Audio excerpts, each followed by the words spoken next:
The Los Angeles Clippers took care of business against the Dallas Mavericks. It was a blowout win for them, 114-91 the final. They're going to see this team again later on tonight. But you look at this win for the Clippers, they saw Kawhi score 20 points. And what was nice is that Kawhi didn't log too many minutes, only played 24 minutes.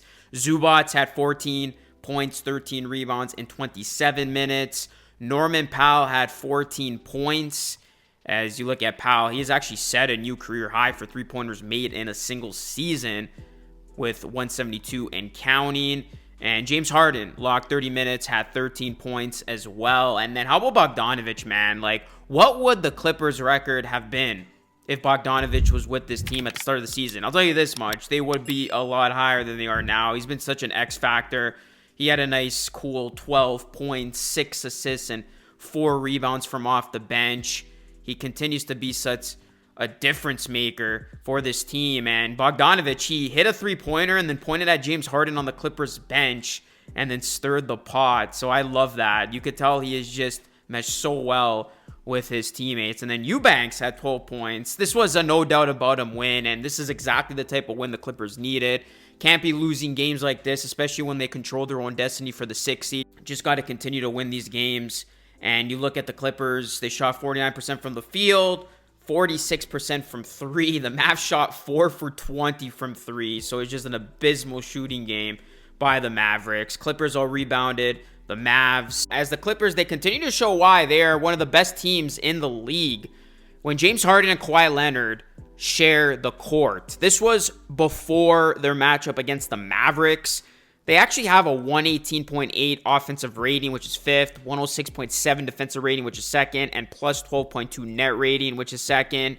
And if Harden and Leonard can in fact stay healthy, I mean, I think it's obvious at this point. If this duo can stay healthy, the Clippers are a serious threat. Nobody wants to see them in the Western Conference.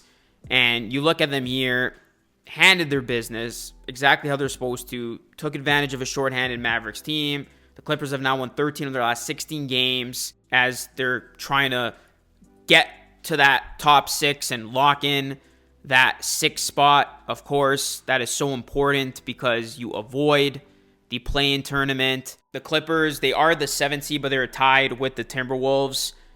So for them, it's simple. They just got to win out here. They got to win all these games.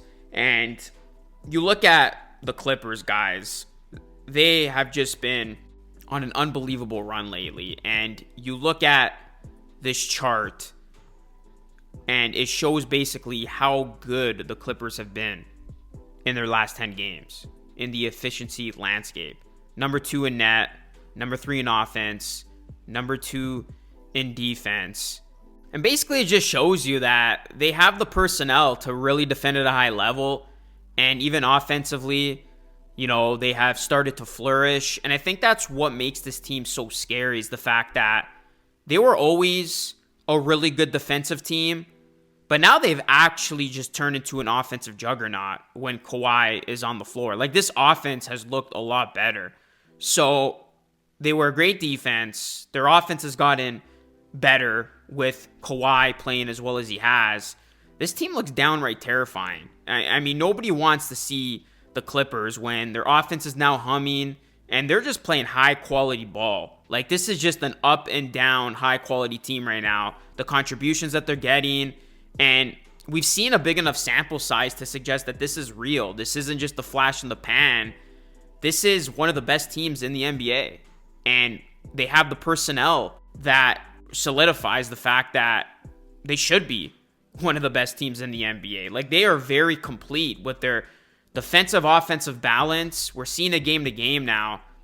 The Clippers, they're handling their own. And you look at Kawhi Leonard, I don't have to tell you again, but he's the key to all of this. And he had another 20-point game, as I mentioned, and this was actually his 11th straight 20-point game.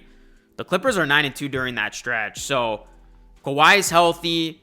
He and Harden are flourishing. This offense is moving along. Bogdanović has been such a real difference maker. I love Bogdanovich in this system. He's been such a spark plug from off the bench. They got so many different pieces. Powell, Zubats has looked very good. He's extremely underrated.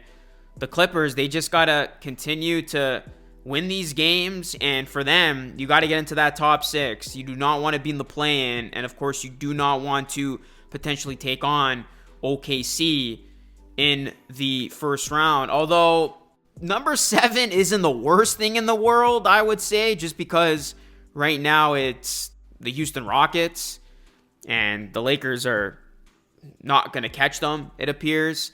So whoever lands 7, I think will be at the advantage there. Guys, real quick, I want to shout out BetUS TV for powering today's content. Go check them out for all your NBA and sports content. They're a great content hub. Go follow them right now on X and over on YouTube at BetUS TV. The Clippers, you want the top 6. Obviously, you want the guaranteed 7-game series. And let's just say they're able to get that 6 seed. Obviously, the Timberwolves playing as hot as they have been hasn't helped the Clippers. And it's insane what's going on in the West right now because the Warriors, Timberwolves, and Clippers have all seemingly got hot at the same time.